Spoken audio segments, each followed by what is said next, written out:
भारत माता की जय। आदरणीय मोदी जी, मुख्यमंत्री योगी आदित्यनाथ जी और उत्तर प्रदेश के उद्योग मंत्री जी, मैं आपसे कुछ बात करना चाहता हूं। जिस कंपनी के बारे में मैं आपसे बात करने जा रहा हूं वो कंपनी है व्यूनाउ, जो कि आईटी इंफ्रास्ट्रक्चर कंपनी है और उत्तर प्रदेश में और अपने पूरे देश के अंदर एस डाटा सेंटर लगा रही है। जैसा कि आपको विदित होगा कि कंपनी पर ईडी की रेड होती है और ईडी ये कह रही है कि कंपनी ने पब्लिक के साथ धोखा किया है 2200 करोड़ रुपए का। तो मैं आपसे ये कहना चाहता हूँ, आपके संज्ञान में ये लाना चाहता हूँ, मैं भी उस कंपनी में एक चैनल पार्टनर हूँ।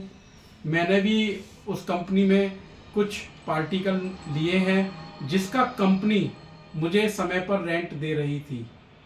लेकिन जैसा ईडी ने 17 अक्टूबर में जब रेड डाली है, उसके बाद से ही हमारा रेंट आना बंद हुआ है। कंपनी ने हमारे साथ कोई भी धोखा नहीं किया है। जब तक कंपनी ने जिस समय कहा उसी समय पर हम लोगों का रेंट आता रहा है। अकेला मैं ही नहीं, ऐसे 1.25 लाख लोग हैं।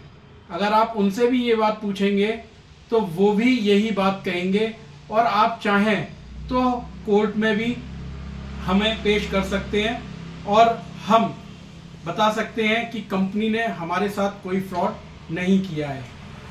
बस मैं आपसे यही कहना चाहता हूं, जैसे आप मन की बात करते हैं वैसे ही मैं अपने मन की बात आप तक पहुंचाने की कोशिश कर रहा हूं।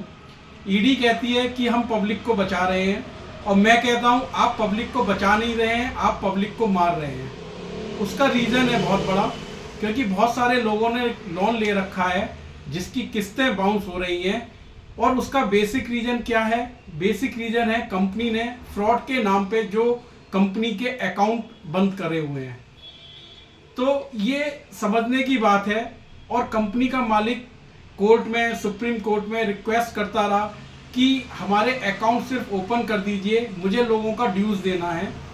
तो मैं ये बार बार आपसे इसीलिए संज्ञान में लाने की कोशिश कर रहा हूँ कि आप इस चीज़ पर विचार विमर्श करिए, और आप चाहें तो 1.25 लाख लोग जो कंपनी के साथ जुड़े हुए हैं वो कोर्ट में पेश होने को तैयार हो जाएंगे कि कंपनी ने हमारे साथ कोई फ्रॉड नहीं किया है।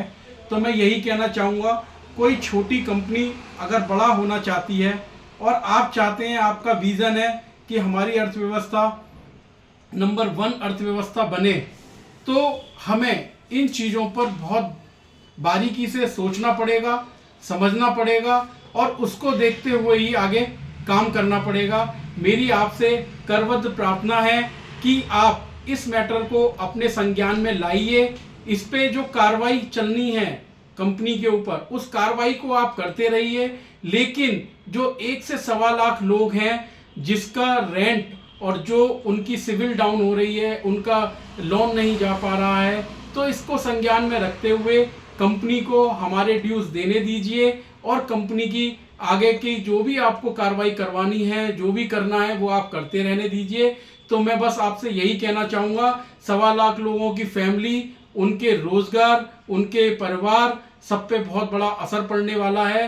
तो करबद्ध आप लोगों से प्रार्थना है कि इसको आप संज्ञान में लाइए और इस पे उचित कार्रवाई करते हुए हम सभी का, जैसे कंपनी हमें रेंट देती आ रही थी उस तरीके से उसको रेंट देने दीजिए। धन्यवाद।